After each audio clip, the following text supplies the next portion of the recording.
Hey guys, it's Sergeant Hayner, present Zoom to TBT, and we have our first live show of the round of 16, the Tuesday Fast Break. As you can see, there is a link to join us on there, the meeting ID and the password, live Kimchi, which might tip off our guests if you weren't watching already. Okay, so talking about that real quick, we have our guest analysts, Daniel Chun and Matt Crawford. Gentlemen, how are you guys doing tonight? Fantastic, brother. How are you? Unbelievable. Yeah, we're doing great.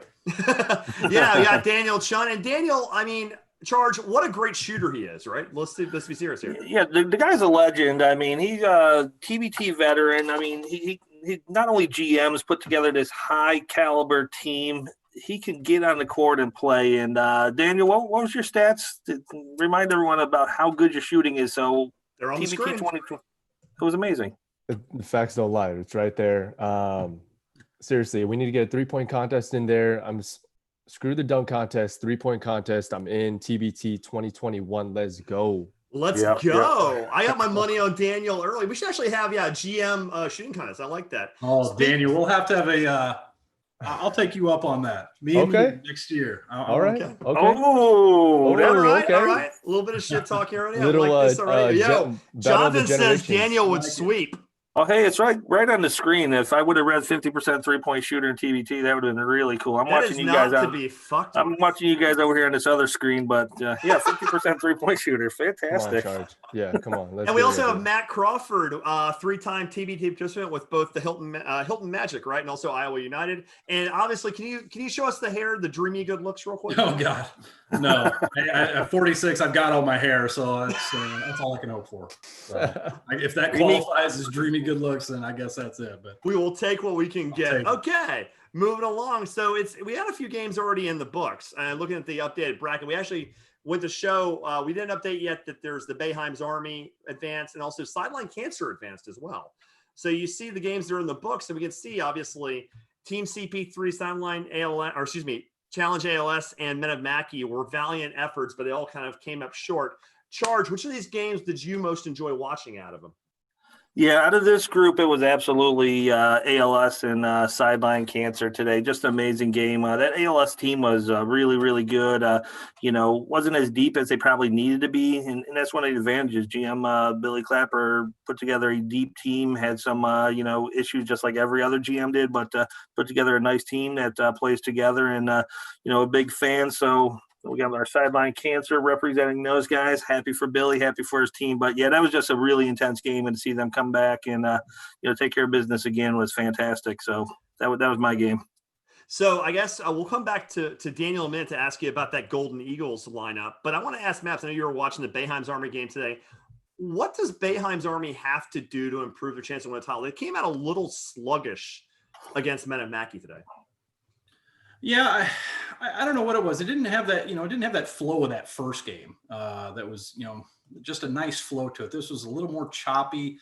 Boeheim's Army didn't make a lot of mistakes necessarily, but they weren't real crisp, if that makes sense. So, we kind of talked about it a little bit. I mean, that team's going to go, pretty much as far as Devendorf's going to take them. And so, worse things in the world than that.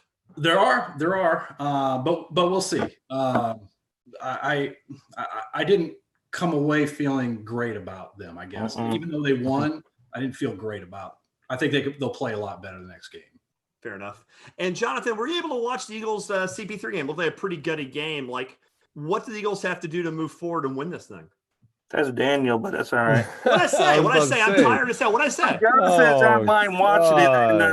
And crap. No, I'm sorry. I'm reading Jonathan. I say Jonathan? Yes, dude. Oh, Lord, Daniel, I'm sorry. Hayner. It's been a long day, man. It's been a long day. I'm pissed. Oh, don't be. I didn't mention to him. He wants to see me and you play one-on-one, and that would be a non-issue. I was reading that. I'd be playing old man moves. And guys like me and Matt, we're old, but we're whenever Charge, when this is over, whenever you want. Daniel, I am sorry about that. Again, the Eagles, what do they have to do to move forward after this? I'm sorry, Daniel. Sure. Let me transition us. No, I mean, it was a great game. I think it's kind of what we expected. Golden Eagles being a veteran alumni team, veteran of the TBT. They've came out and they played team ball. I think that's what it came down to, really. Team CP3 didn't really have a lot of ball reversals, kind of a smoother offense. It was a lot more ISOs. And in TBT, yeah, you can get buckets, but you've got to win as a team. And we've seen that from our slate of games today too. So, yeah. Yeah, Jonathan just said I need a nap. I definitely do. I'm doing the production end too, so it's a little harder sometimes. I make dumb mistakes like confusing Daniel. It looks something. I have 15 screens up right now, so my apologies. That's strike two. Yeah, that's strike two. Yeah. I'm not doing too well. No, Jonathan. I'm talking Jonathan in the chat, by the way. I said Jonathan had us saying I need a nap. You didn't say I needed a nap. Okay, so we're talking about the games coming up now, and tomorrow we just had them on the show. Charge. I mean, this Red Scare team against Big X. And you're looking at this Big X roster. There's some names on there. It just shows you how fast everything moves. This slide's already out of date. You can see it says the winner of the Jackson Underdogs, which didn't happen. And also they're missing a couple of these players. But you look at this roster, they still have a lot of talent in the wings. A smaller team, but a lot of talent. Definitely watch the show tomorrow. We released their preview show. We had them on today. Great host. And who are they playing, Charge? Yeah, so they're going to be taking out Big X, and this Big X team. I think there's a lot of mixed feelings on the Big X team, especially at the beginning. How good they were going to be, where they're going to struggle, and I think this team is legit. I think they have a very, very good team, very deep team. I think these teams are very comparable when you look at some of the talent that they have. Young guys, young legs, a lot of good guards. Obviously, Nick Ward just bullied D2. 18 points. I mean, he just went off, and I don't know if I'm making my prediction yet or just talk about this game, but he is not going to do that against Red Scare. Okay, and, call your so shot, I'll just put man. that out there now. But incredible team. I really like what's on paper, and really like what I'm seeing in Red Scare too. I think this is going to be actually all 4 games tomorrow are crazy good. Oh yeah, next 2 days of basketball are going to be so great. So talking about this matchup, Daniel, obviously you picked Big X. So what led you to pick Big X here? What led me to pick Big X? You know what? Don't know really much about Big X or Red Scare. And I was like, hey, yo, let's do an upset. So Big X, baby, that's my pick. The 9 over the 8. You got it. I like the deep thought, Daniel. That's a good start. Matt, let's bring some analysis to this. Your pick was Red Scare. Talk to me. My analysis is exactly like Daniel's. I just went the other way. So I didn't know a lot about Big X. Nick Ward was. I thought I agree with you though. Nick Ward was a monster last game. I don't see him doing that. This game. So I agree with you there. But no rhyme or reason to be honest with you. I didn't know a lot about Red Scare. So, but hey, we've had some good success so far. So we're gonna keep going. So when I said guest analyst, I should have said guest is what I'm starting to figure out. Charge, give us some reason why you picked the Red Scare. I wish I could guess as good as Matt. What is your record right now? Like 9 or how many games? I can't even remember. Oh, he's kicking ass. He is destroying us. Yeah, what are you, 9-1? One miss, Heartfire.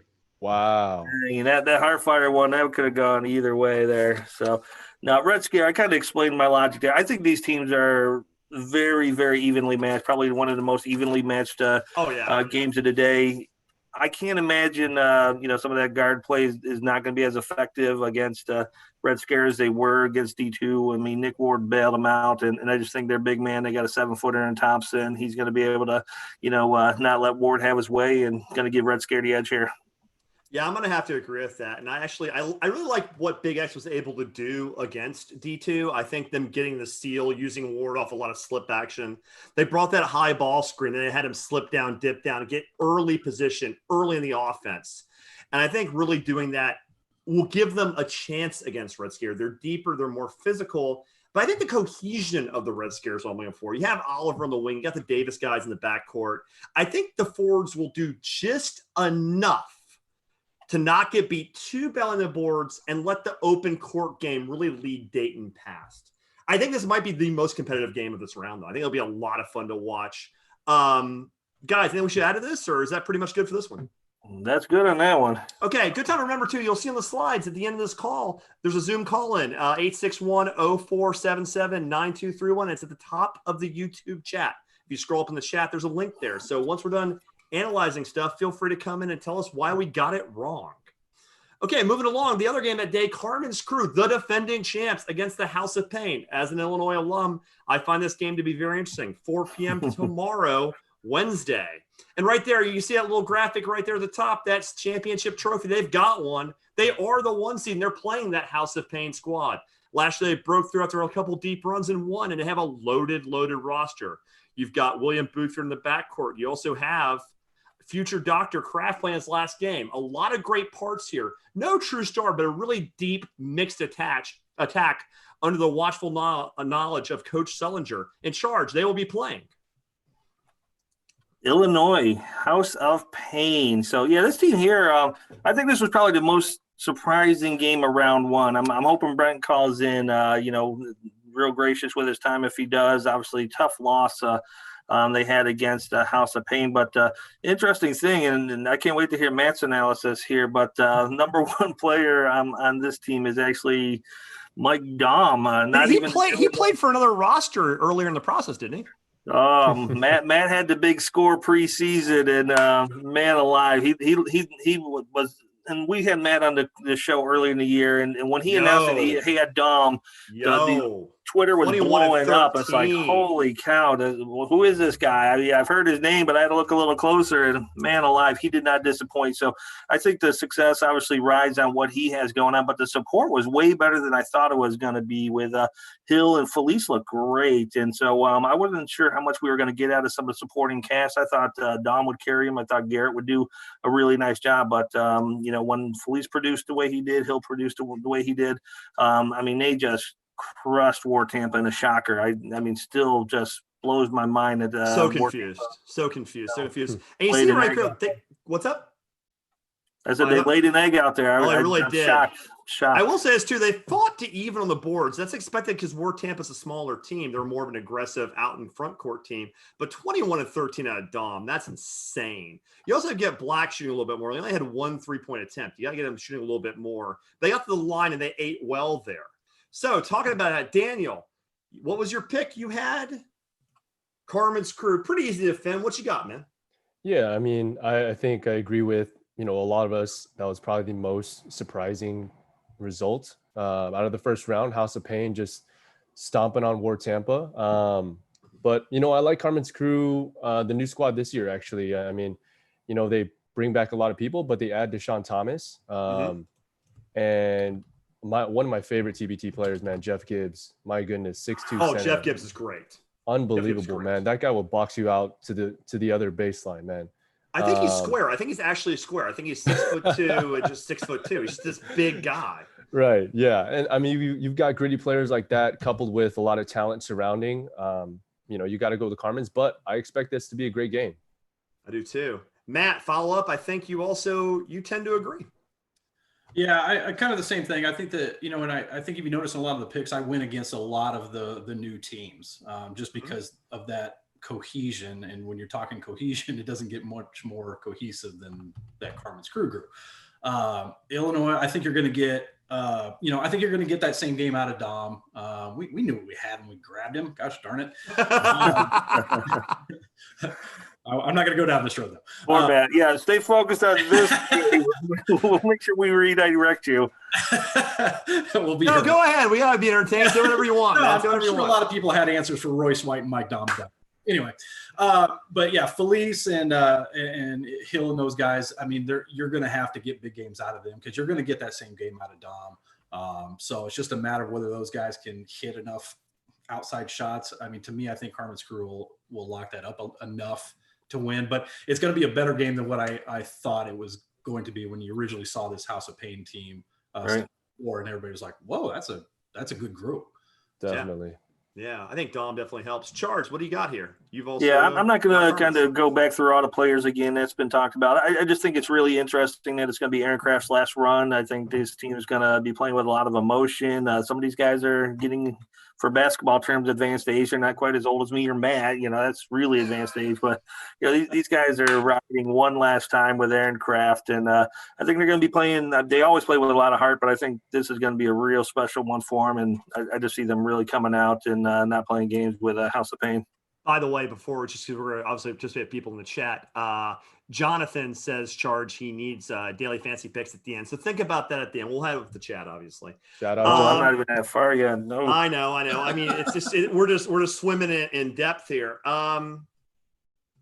All right, I can defend it. I can defend it. Wow. I'm shooting my shot. I'm shooting my shot. Wow. I'm shooting my shot. I'll tell you why. First of all, if Carmen's crew's watching this, I hope they're not. I hope they're preparing because they're a good team, and I think they have better things to do.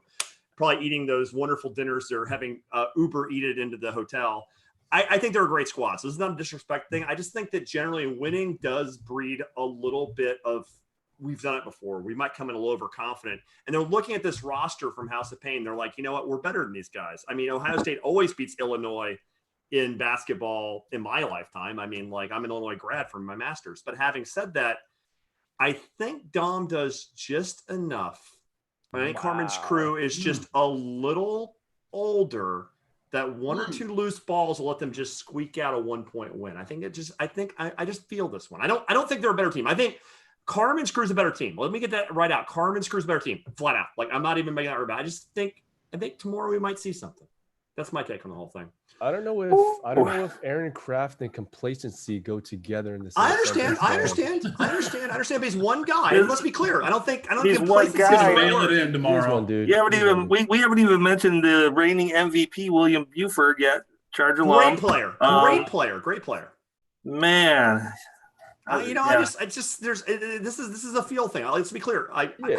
Carmen's crew's a better team. If it's pick the better team, we all agree Carmen's crew's a better team.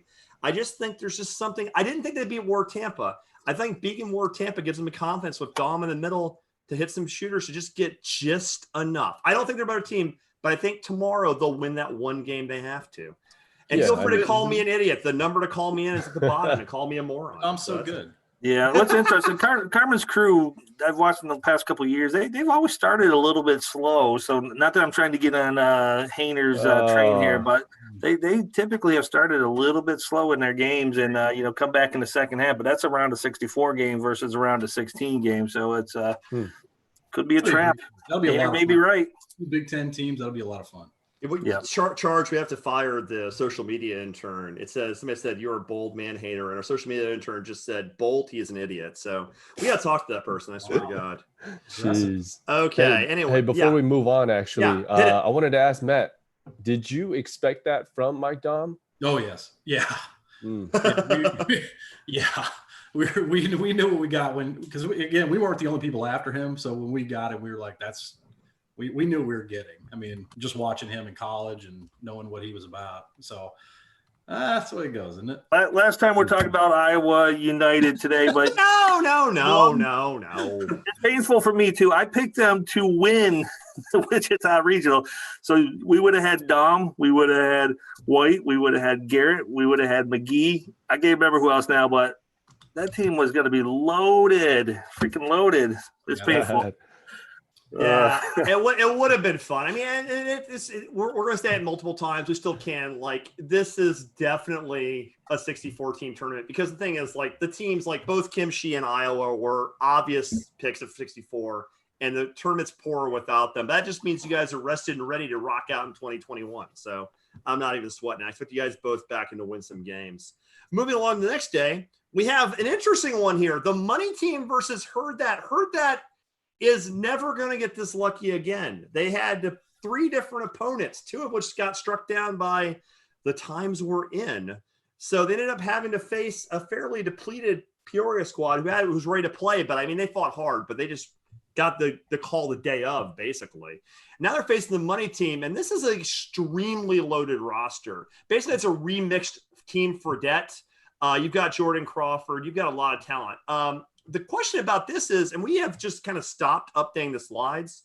Our graphics intern just got completely exhausted, just stopped doing it at this point finally. So we're not sure. I count about 4,000 people on the slide. And I think you're allowed 12. So I'm not sure exactly who on this roster is showing up, but you can just take the 10 you want. You're still going to have a lot of talent here.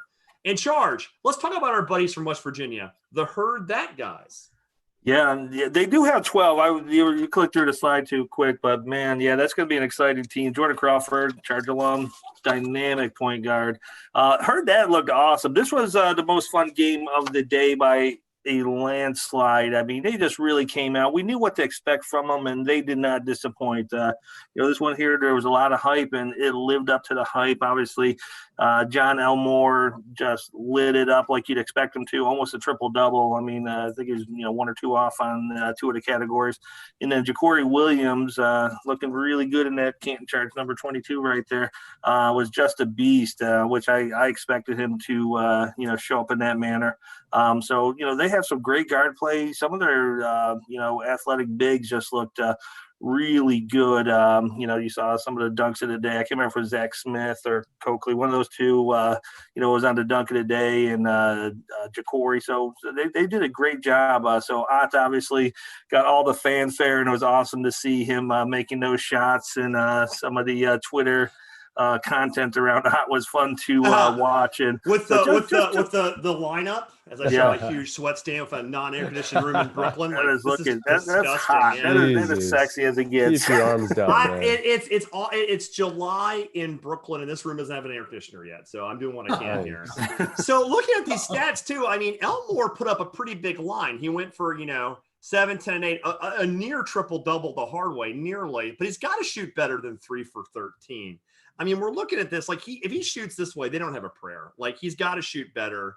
3 of 11 from deep. Like, they shot in volume. They put up 29 threes. And if you're coaching that D'Antoni system with that high pick and roll, the whole goal is just to jack up a lot of shots. But they can't be shooting 31% and have a chance in this game. I was surprised they did not get murdered on the boards, though. And they had a lot of assists on their made baskets. So they definitely passed the ball well. And they didn't give up nearly as many rebounds as I thought they would. But that might be a different challenge against the money team. Okay, Daniel, let's see what you had. No real surprise, the money team. What do you think? Money, baby. Yeah, I mean, it's a good matchup. I think in the first round when Herdat was playing Peoria, I just don't believe Peoria was that strong. No disrespect to them. They came in. No disrespect at all. All teams are good. Yeah, they came in great just response and just filling in at the last moment. But I don't think they're that good. And Herdat took advantage and showed out. And so I'm going to just dub that a fluke game. And for TMT, I see just Tony Roden. I'm so excited to watch him play. Hopefully he's there. I haven't seen him there yet, but I don't even know who's showing up. I'm on the same boat as everyone. I don't even know who's showing up, but whoever shows up, I believe in TMT. And yeah, let's see him pull out a win. Well, fair enough. Matt, where are you at here? Whoops. Yeah, Go ahead and just flash them all. Yeah, just go ahead. We'll just do it. You go first, Matt. Yeah, I agree with Daniel. I mean, it's great that Peoria came. That's not a great team, and I think they came to fight. Though they did, and that's all you could do. But it just wasn't a great team. And I don't think, to be honest with you, I don't think that Marshall team's all that much better. I think TMT is going to if this game is within 10, I'll be surprised. I'll put it that way. I don't think. Oh, all right.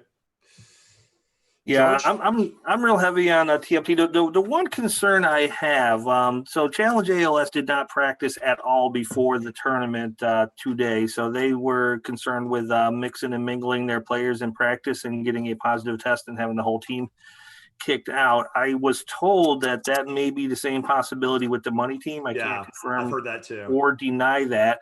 So that would be my concern is heard that's had a lot of practice time leading into it. They did a full training camp, been practicing, got a game under their belt. And when you put a lot of cooks in the kitchen, I mean, there's no doubt TMT looks way better on paper than heard that. And, it gets me a little nervous now after watching Challenge AOS. If they would have practiced 4 or 5 straight days, would they have melted down at the end like they did today, or would they have had the composure to pull off the win?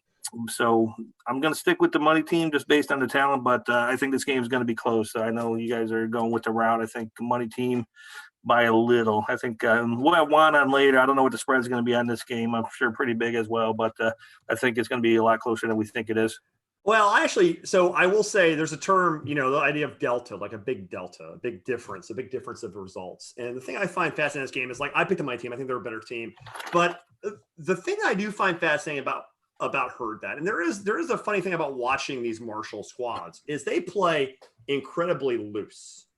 So the deal is they can hit some shots. They can get hot. They run a pretty simple system, but they run that high screen roll. They get John Elmore hitting shots. They get them hot. Like, I think they're going to lose. I think TMT is a better team. I think they'll win. But they catch fire. They get rolling. They get momentum. It's not out of the question. I think TMT wins and wins easily. But I will say this. If they do get an upset here for that, it'll be because the Elmores put on a fucking show. I mean, I think you can get hot. You can shoot yourself into things. You can straight just light yourself on fire. That's what it's going to take to win this game. Anything else we got to talk about here? Or are we good here? I'm good here. Okay, we got one more to talk about on the docket. This is the big one. This one I'm excited. She just jumped up out of her recliner or wherever she's relaxing, and she's going to be ready to crush somebody if she don't like the picks here. So be careful. No, I don't think she'll like some of them. She might like one. Not a tip our hand. We might have some ones. Thursday. This is appointment viewing as the 4-time champs come to the house. But the reality is it's kind of a different roster. This isn't your dad's or I hate that phrase. It's a dumb phrase. It isn't the overseas league we're used to. They're 4-time champions, 29-1, but you'll notice that with the tags, you only see 3 guys with really overseas elite experience. They've added, reloaded, and they've added an NBA All-Pro and Joe Johnson. They've added Pujita. They've added some really quality parts. So talent is not a problem on any level. And Matt Sampson just asked, is DeAndre Kane not playing? No, our understanding is DeAndre Kane is not playing, nor is DJ Kennedy, nor is Eric McCollum, nor is Fogg. So that's 4 guys right there. That is a big issue. But talent still speaks though. There's a lot of guys here who can score. Charge their opponent. Their opponent. See, I should have just had Jess get on and talk about Armored Athlete, but amazing performance in round 1. I mean, against Power to Paw. Power to Paw gave it a game a little bit late. I thought Power to Paw would be a little bit stronger, and I did make the mistake of picking Power of the Paw in the first round. I just thought their depth was going to get where they needed to be. But Armored Athlete, even though they're thin, they've had great practices. They've really have a great game plan. And when you look at that team, when you got Machado and Jess was messaging when we were talking about FanDuel, she's like, if you don't have Roberson on your team, you're missing out. And that was a good hot tip from Jess. And so Roberson and Machado looked fantastic.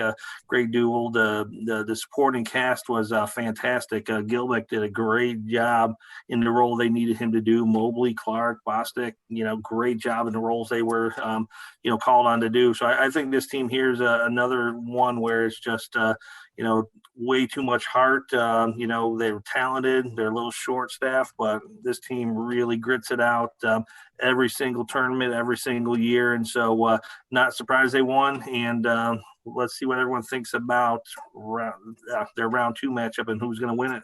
Real quick, by the way, we're going to stay here for a minute. Matt Sampson says you need to get Kane next year. Need to get DeAndre because he is a Iowa State guy. We've left that door open for him for probably 3 years. I don't blame now, mind you, I don't blame him one bit for staying with overseas league, but that door has been open for him to come on. Oh, so does he have your number? No. But that can be arranged. It hasn't been an active effort, but no, we've always kind of held that door open for him if he ever wanted to come back and represent Iowa State. But he's cashed in $200,000 checks, or I don't know. For Iowa, I don't know. One thing that's lost in this, and then we're going to go back to the picks and stuff in a minute, the analysis. But I mean, next year's going to be insane because proving he can pull this off in a pandemic, it's not going to be $2 million next year. It's going to be $3 million. It's going to be $3.5 million. They're going to get more money up. They're going to figure this out. I actually have a lot of faith in this. And speaking of faith, Armored Athlete played a great game against Power of the Paw. They actually had him down a lot. Power of the Paw fought back. Nick Isabella, friend of the pod, GM of Power of the Paw, had a great squad. But you see this balanced scoring attack with Machado, Roberson. I mean, they had a lot of guys. Clark was great. And Gilbeck played a role. He had 10 rebounds. He actually played a good defensive role. They knew their roles. Now, one thing I find interesting is he only had 28 rebounds, which I find, a little bit of blocking there, which I find kind of fascinating. They played an up-and-down game. There weren't a lot of misses in that game. A lot of both teams were making shots. It was one of the more loosely played games. But, I mean, when you shoot 57% from the field, there's not many rebounds to go get. I mean, there weren't a lot of missed shots in that game. They got up and down. They hit shots. And 43% from 3, that's sick. So, I mean, that's a lot of talent there. Daniel, where are you going here?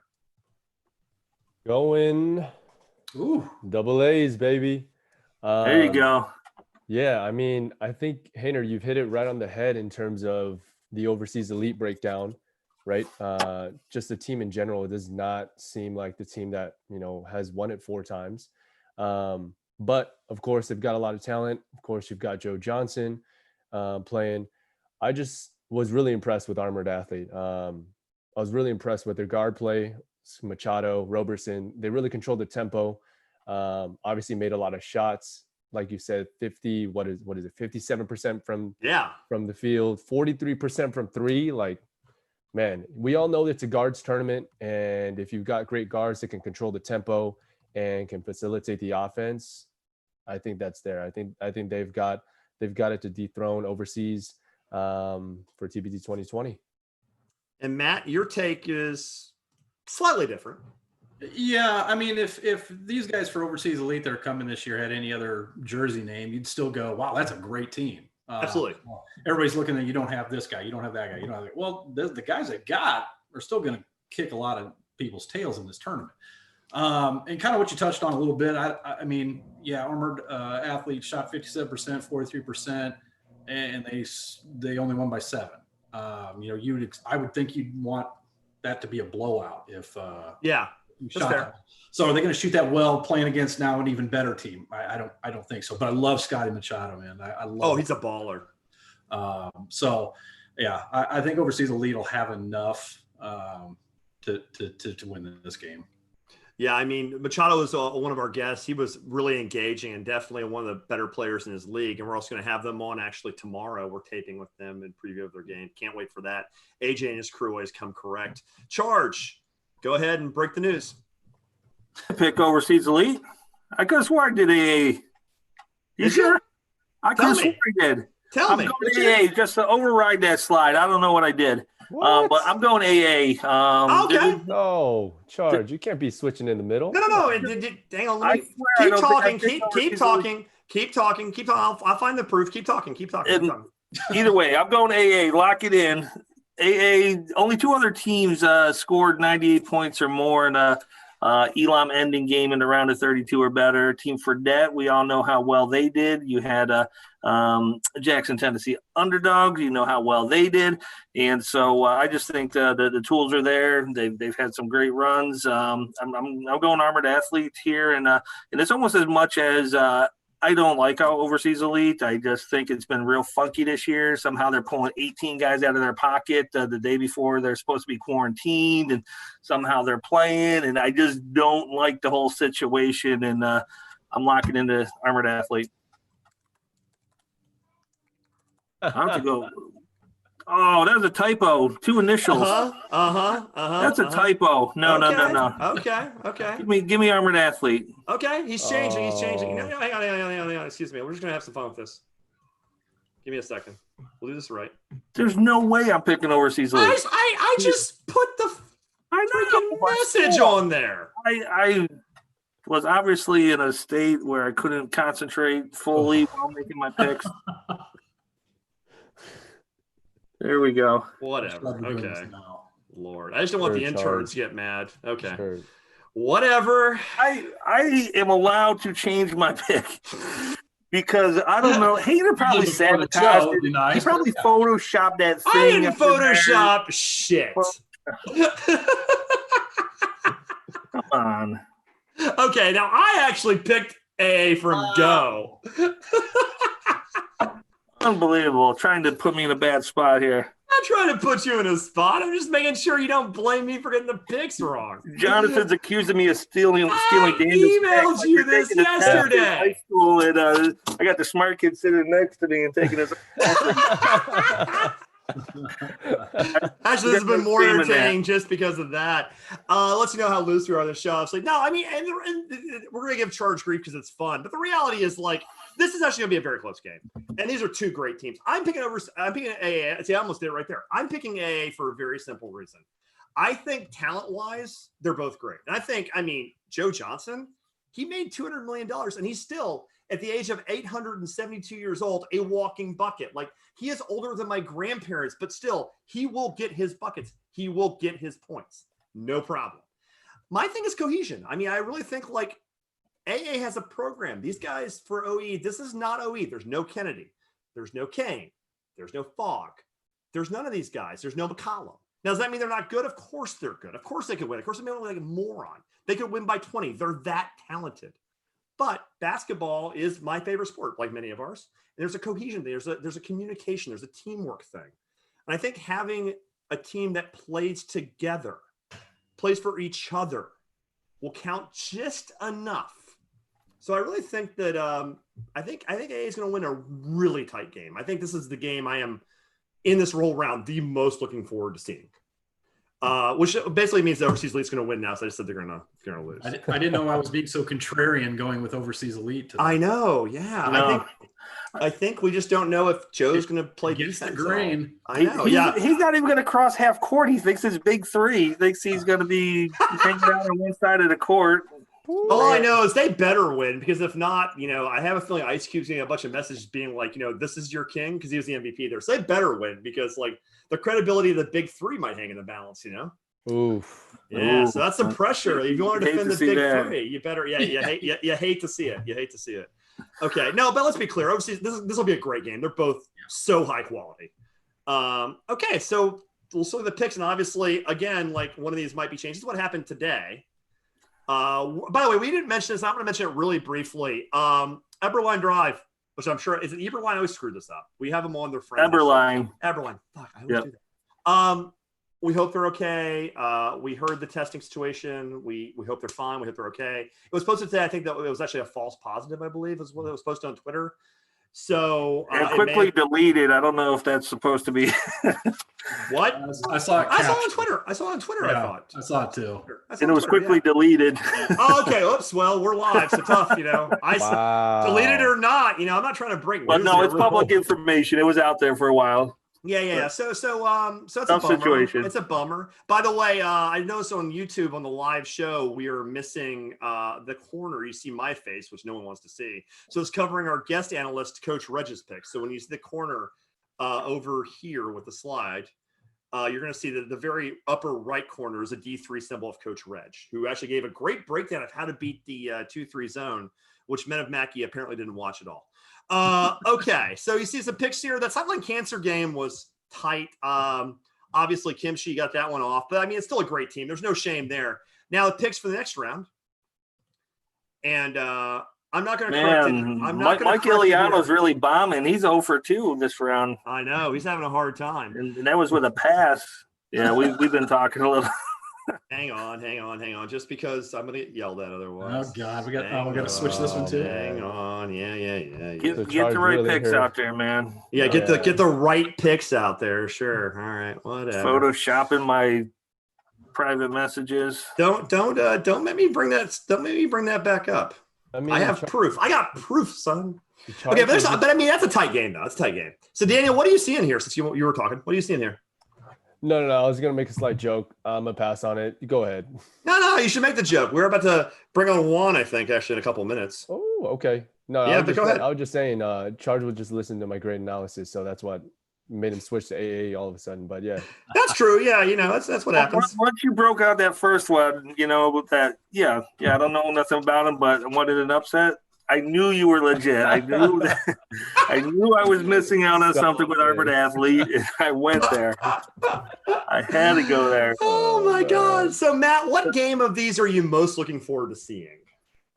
I think the Karma's Crew Illinois one, House of Pain one, good Big Ten matchup. I think that's going to be really interesting to see how the Illinois guards match up with Kraft and Leidy and those guys. I think that's probably the most interesting one, just from the dynamic of having the Big Ten, a couple of Big Ten rivals go at it for a while. I think that'll be really neat to watch. Okay, and also I guess same question to you, Daniel. What game are you most looking forward to? I'm looking most forward to the Overseas Elite Armored Athlete game. You've got star power. You've got a great storyline that was brought up. You've got the Big Three MVP ISO Joe playing in his first TBT, and kind of that summer basketball rivalry going on with the TBT versus the Big Three. And so I think it'd be fun to watch. They've got star power there too, with Bobby Brown at the guard position that can shoot from the moon. Yeah, great shooter. Yeah. Great guard play, so I'm excited about that one. Charge? Favorite game? Yeah, on the no, I board? think Red Scare Big X is going to be the closest game of the day. I think this is going to go down to a final possession. I think Carmen's Crew is going to run. TMT is going to run. The Armored Athlete Overseas is going to be a really good game. But I think Big X versus Red Scare, this is going to be a very, very close, tight game, evenly matched game. I think the intensity is going to be great because we have that regional rivalry with the Ohio guys here from Dayton, and the majority of this team is Columbus, and some Wisconsin.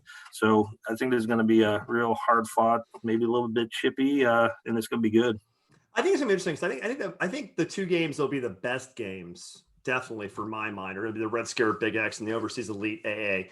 Even though I picked Illinois to get the upset, I picked House of Pain to get the upset. I will say this: if I'm wrong and they don't get the upset, there is a bigger chance if they don't get the right that they actually just get ran out of the building. I will say it's the pick I'm least confident about.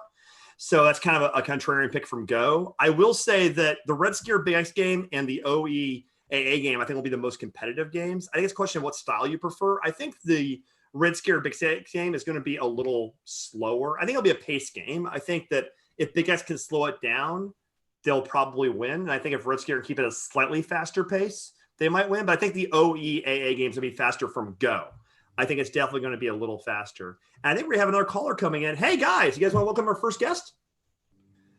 Do it. Let's get him on. I'm going to bring on, and he's going to take a minute for him to come on, but Brent Jackson, guard from War Tampa, is going to come on. He's going to come on in just a second. We'll bring him up. And also, while we're waiting for the sound to come on, we'll go ahead and, again, in the chat on YouTube, and also, if you scroll up, you'll see a link with the password, Live Kimchi. Scroll up to the top of the chat. We'll see if Brent comes on. While we're waiting on Brent, can you hear me? Yes, sir. And we can see you. What's up, Brent? What's up, fellas? Oh, is it just you who's all in here? Oh, What I'm up, doing Brett? all right. Yeah, we got me, Charge, Matt, and Daniel. So Daniel's Kimchi. He's the GM of the Kimchi Express, and Matt had the Iowa United team last year and got snubbed maybe this year. But we're not talking about that tonight. Word. How's everybody doing, though? We're doing good. We're doing good. You back in Florida? Yeah, man, I just got back from the gym, so Back in the gym already. have some fun on this. Yeah, man. Oh, Brent's breaking up there. Nice shirt, You're breaking though. up a little bit. Yeah. Okay, well, while you wait for Brent to come back. Oh, Brent's almost there. But go ahead. Don't matter. Oh, you're back. We also got Juan in a mask. He'll be joining us in a minute. Juan, that's a nice mask. We're going to talk to Brent for a couple minutes, so definitely hang on. We want to talk about your betting lines. So it looks like Brent, you're back. Okay. So Brent, are you live, Brent? Hey, Brent, how about this? Why don't you call back? Why don't you just kick off and come back on?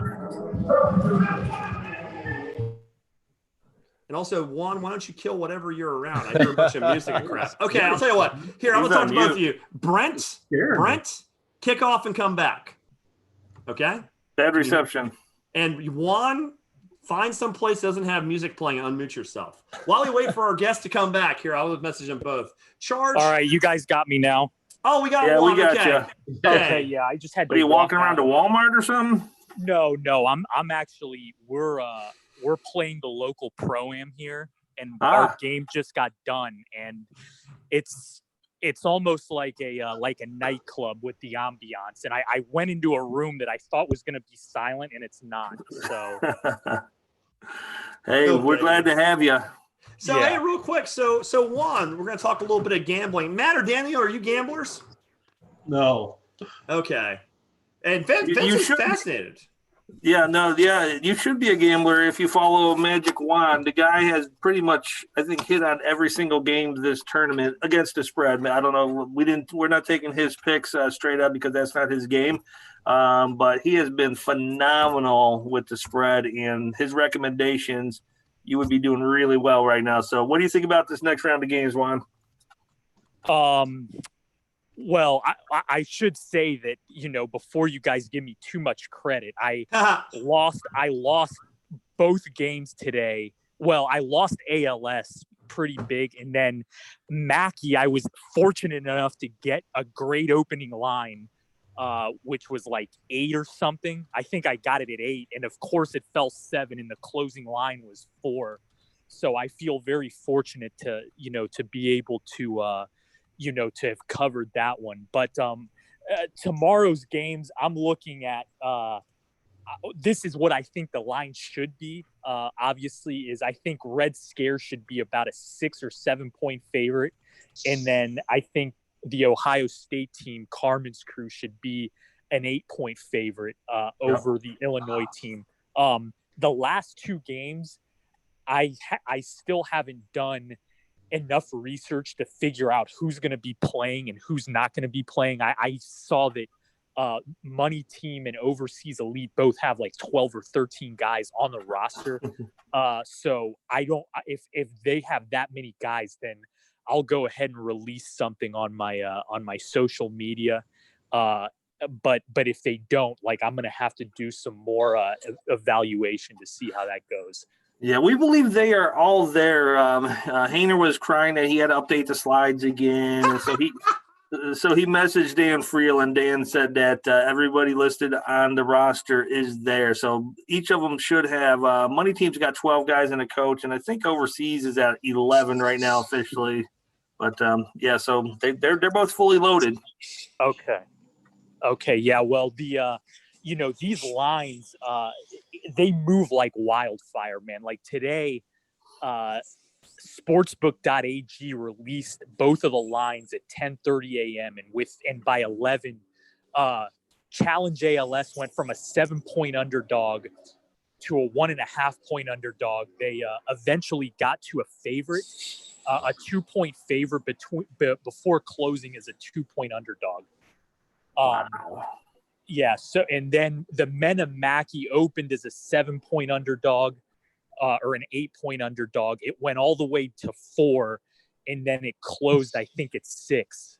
So, these opening lines at around 10:30 a.m. If you're a gambler, check what the opening lines are, and if you have a strong inclination to bet underdogs, I would try to get them at the very opening line. That's the best thing I can suggest for this TBT, because they're, the way they make the lines is the odds makers use algorithms like they do for professional sports and things they have data on, a substantial amount of data on to evaluate and make pretty accurate numbers. But that's not necessarily the case with TBT.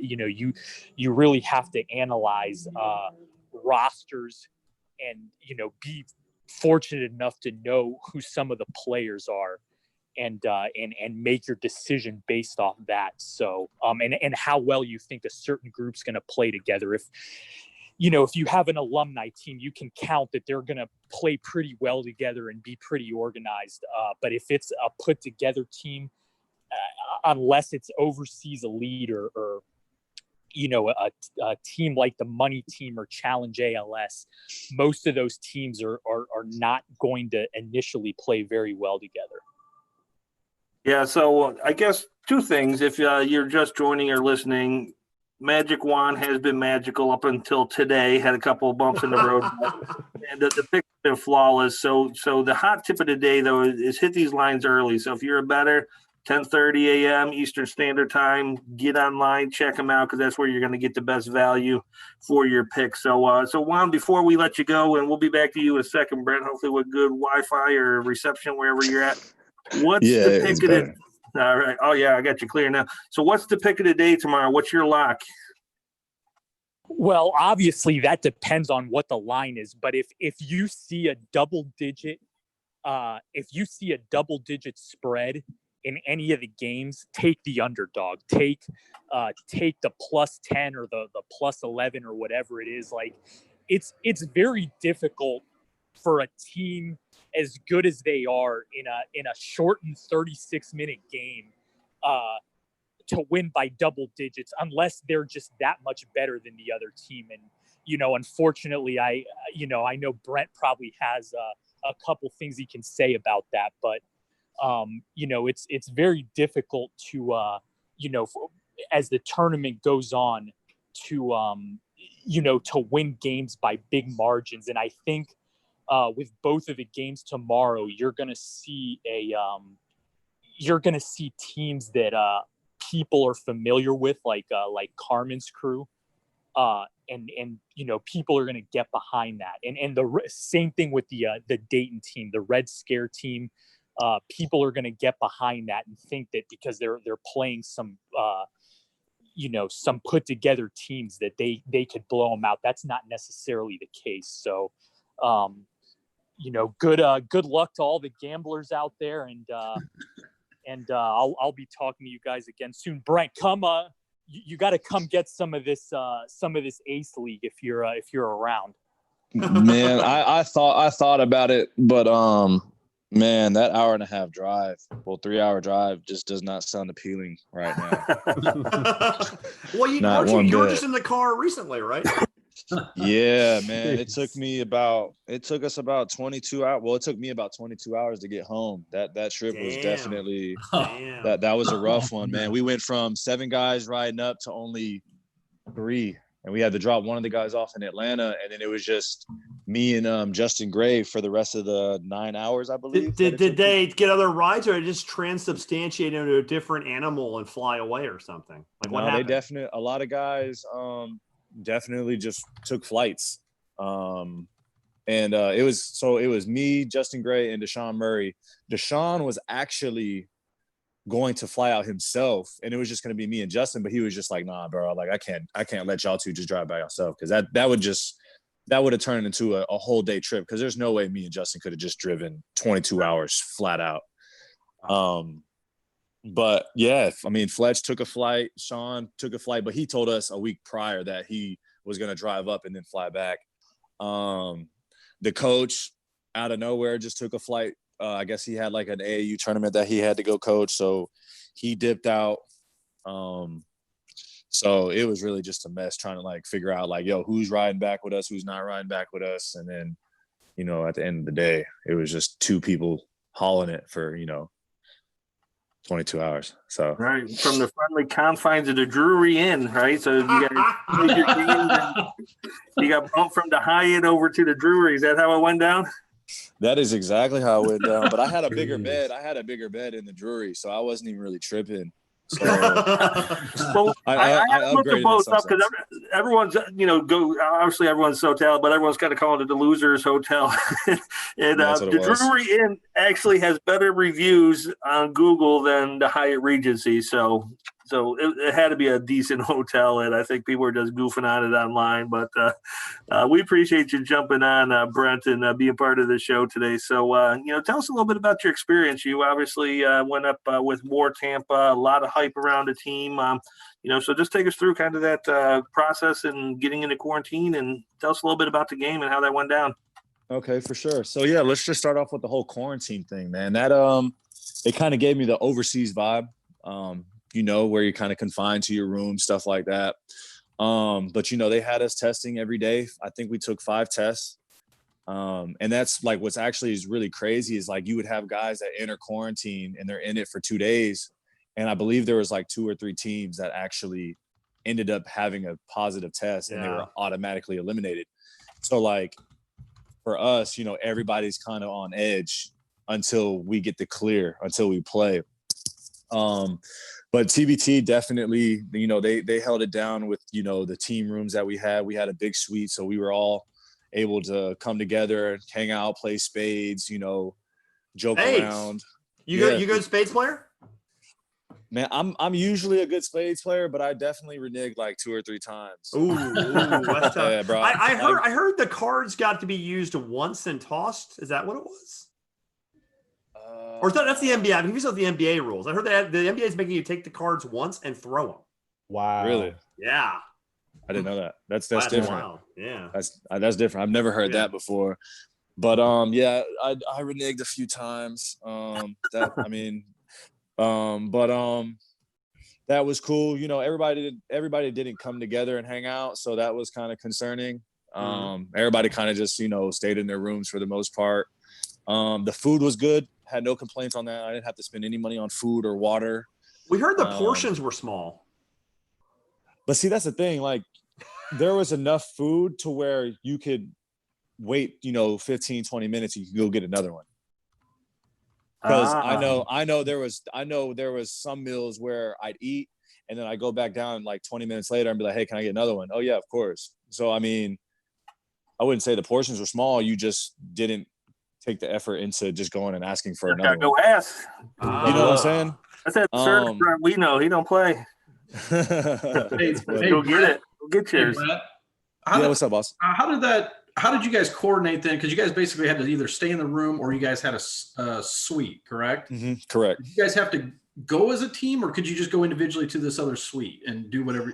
Like, no, we could go individually. Okay. For the most part, we the guys that did end up going up there, it would either be during lunchtime where we're all just eating, and after we had our practices at night. So that's when we'd all like come together, or whoever did come up there, that's when we'd hang out. It was usually just like lunchtime, dinner time. But there was a few times where I went up there just to kind of get out of like the smaller room, you know what I'm saying? And it was just more open. And I had a conference call up there one time, and I was just kind of like, pushing it back and forth, just so I wasn't stagnant in one room the whole time. Right. Were you guys separated enough to where you weren't passing other teams in that process, or? I believe so we stayed on the 8th floor. We stayed on I think our team was on the left side and they had another team on the other side. Okay. So we were segregated in that manner. But like I was able to once we got the clear, like we were able to go into our teammates' rooms. You know what I'm saying? So I went to Bryce's room, kicked it with Bryce, Justin, Sean Willett, like everybody was kind of just bouncing around for the most part. Oh, okay. So what was, I mean, obviously, as the sort of press and media leader of the War Tampa fan club, obviously you're very disappointed, as we're both being in charge. We had picked you to win, obviously.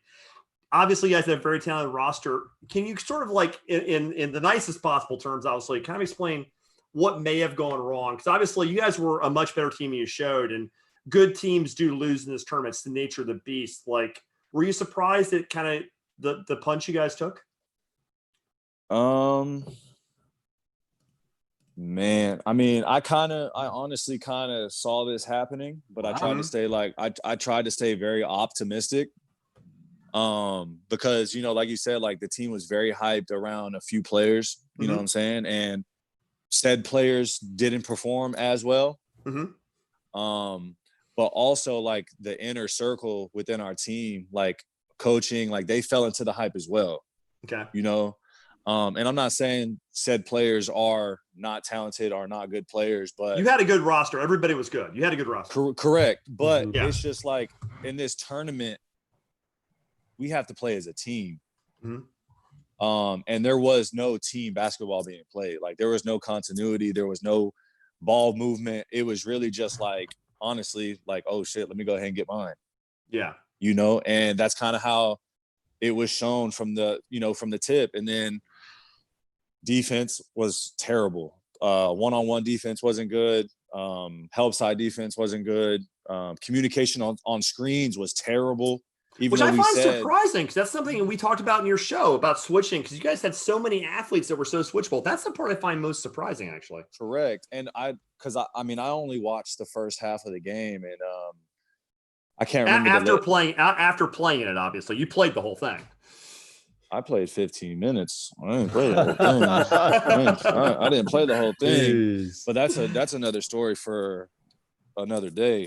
But she made a point where they said, there was a lot of hype around Mike Dom, and he lived up to it without a doubt. He played great. And they said like, oh, Fletcher McGee said that, you need to switch, you need to do this, do that. But like in the game, like, why are we miscommunicating on the screens? Like, first play of the game, miscommunication, wide open three.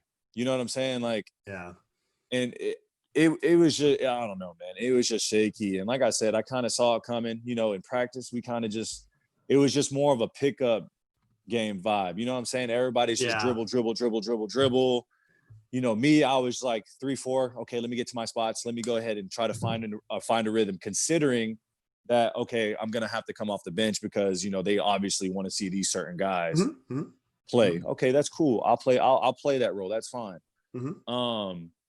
But like I said, bro, like we didn't play as a team. Everybody was trying to showcase what they had. You know what I'm saying? I've even had people hit me up talking about, they just wanted those certain guys to win the game for us. But we had so many other players where if we would have just came together as a team, we would have smacked that team, because the difference between what they did and what we did are black and white. Yeah.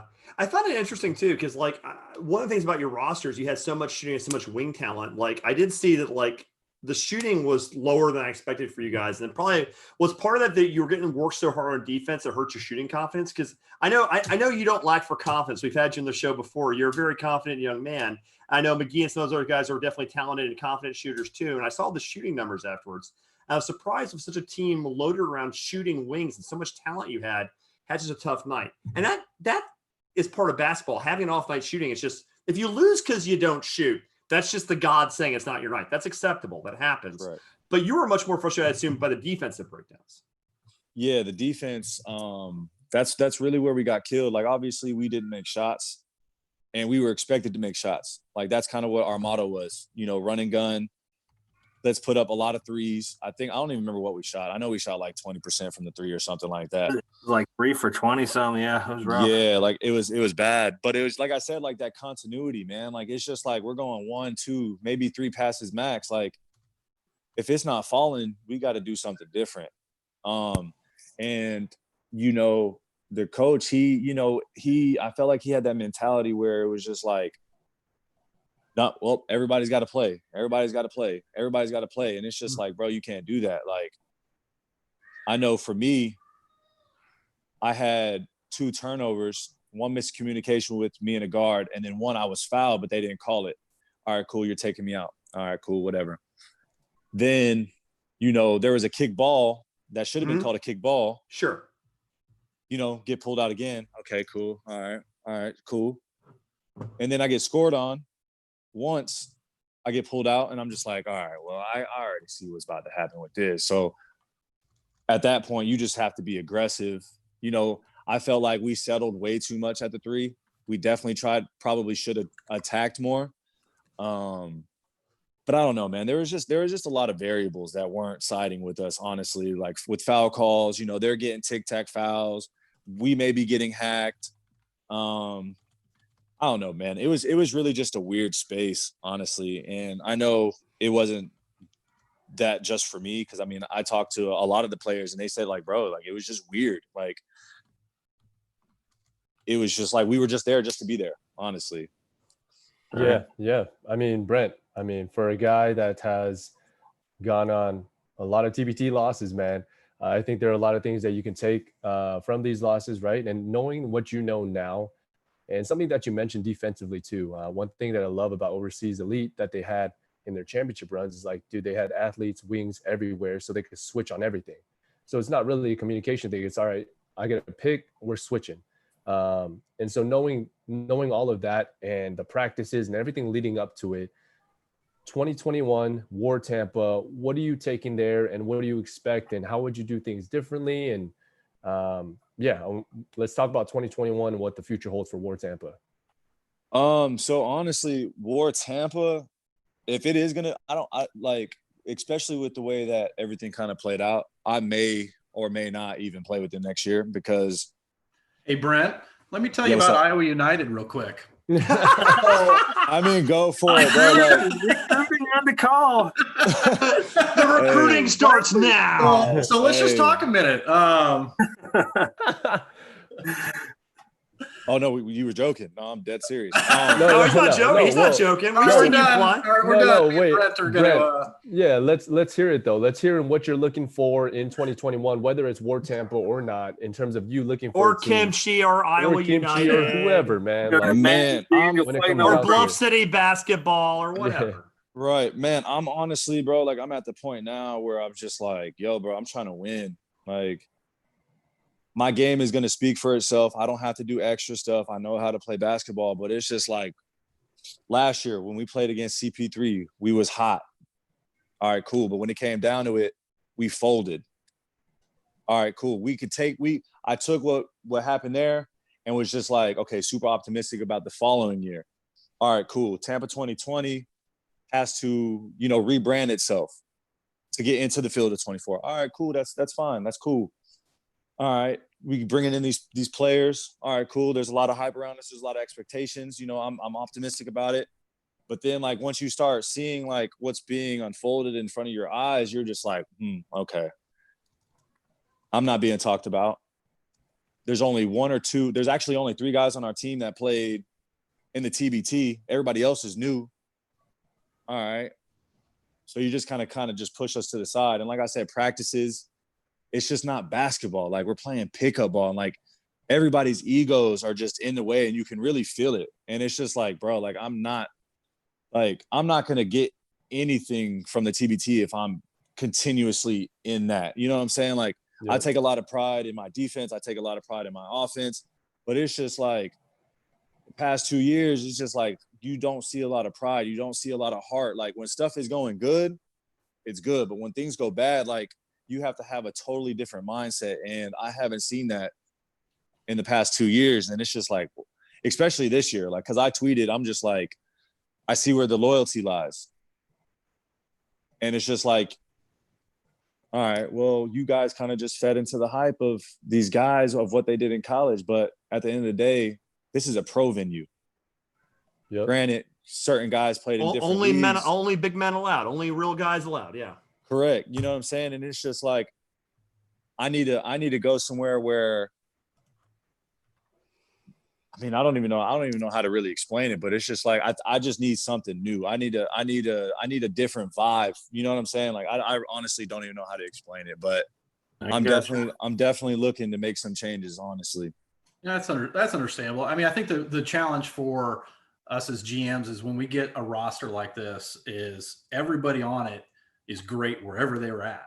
Mm-hmm. And it's really, really hard sometimes to manage that. That's probably our biggest challenge in game or once we get the camp going, is being able to tell this guy, not you, Brent, necessarily, but just a guy, you're going to have to come off the bench. You were great on your team wherever, but you have to come on the bench of this team. And some guys, but I don't think that was the case there, but I'm just saying in general, that's one of our biggest things. So I was going to ask you, so you've had a really great overseas career. Kind of what for your own team personally after TBT, what's kind of next for you? What do you got coming up?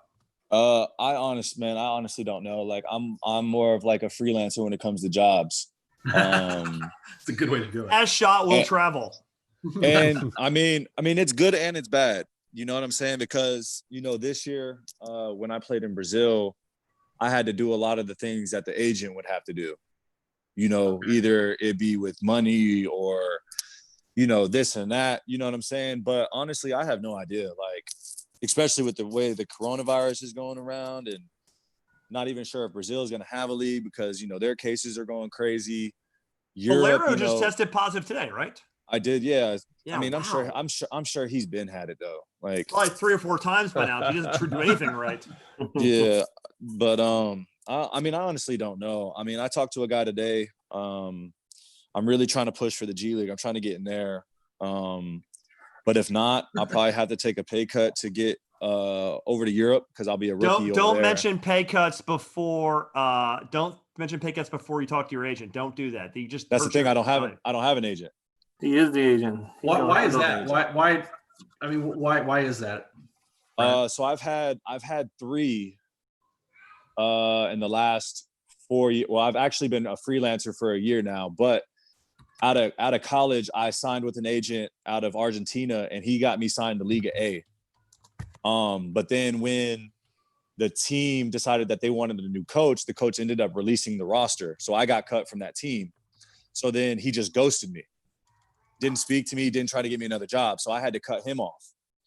Then I signed with a guy that works for EA Sports. He does a lot of like the marketing and stuff for, you know, the NFL, MLB, NBA. His name is Ty Stovers. His agency was called Hype Stars. He helped me get workouts with Westchester Knicks, and he got me into training camp with the Long Island Nets. Those didn't work out. So then he ended up just refocusing his priorities with his EA Sports job. So then I had to find another one. So then I signed with a guy out of Puerto Rico. And I'm like, okay, this can work out because, you know, the BSN is a good league for the summer. You can make some good money. It's good exposure. But, you know, like I said, my first job was through a guy that I met in Orlando.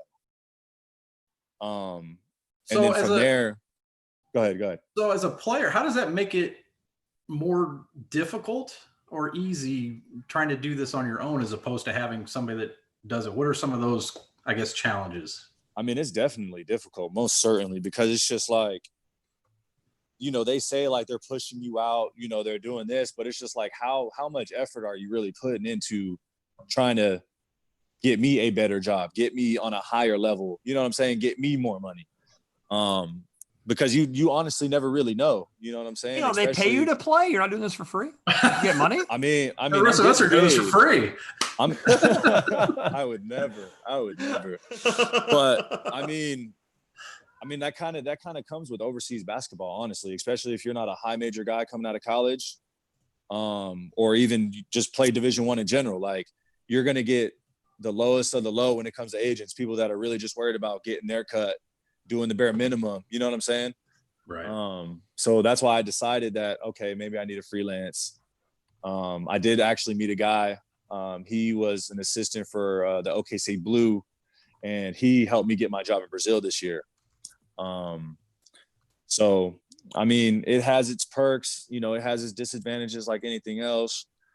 So I guess, I mean, in short, it just makes the whole experience fun or funner, however you want to say it.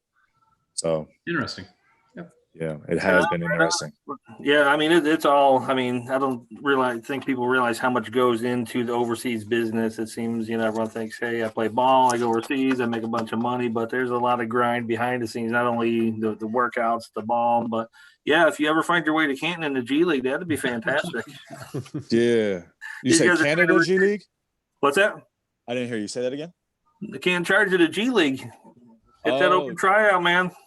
I'm done. I'm done doing open tryouts. I'm done. Nothing for free. It sounds like a really shitty, like, blind date. Yeah, find the right guy and get you the invite then. Yeah, G League's got not to go down a whole nother rabbit trail, but they do open tryouts, and you know sometimes people come out of the open tryouts, but not many. And then there's the individual workouts, the guys they kind of say are open tryout players, but they really don't go to the open tryout with the other guys. It's kind of bizarre. There's just so much behind the scenes. For sure. Yeah, I mean, them open tryouts honestly are just money grabs. I mean, if we were going to be truthful, that's what it is. It's like fundraising. Because I was an open tryout guy. I was an open tryout guy for the Long Island Nets. I thought I played well, but they ended up saying like, "Oh, you need to shoot the ball better." But I was just like, "All right, that's cool, whatever." Yeah, and they can only bring so many guys out, and most of them are handpicked before they get there. So. For sure, most definitely. Anyway, all right. Well, hey, Brent, we're gonna, I think, wrap up the show. So, any parting comments in regards to TBT 2020? Man, it was an interesting one for sure this year. So like I said, man, I'm looking to change it up. So if anybody's interested, I'm free to talk. Because I'm trying to win. I'm trying to win some money. I'm trying to make the team look good. I'm trying to make myself look good, man. Like honestly, like I'm tired of losing in the first round. I got you. That's a good place to end it. Daniel, go hit it. Yeah, I'll say one last thing. Just hearing you talk and all your points and what you were looking for and all the shortcomings that you guys had in your experience with TBT 2020, it's like when you're looking for teams, obviously they're going to be a lot of people, you know, wanting you on their team. But I think coaching is so underrated with TBT and having a leadership figure and getting that set up. And when you're going through practices, are you going through sets? Is everyone bought in? Those are all the factors that you should also look for, especially when people are going to reach out to you. And hey, man, I'm going to throw this out there for everyone.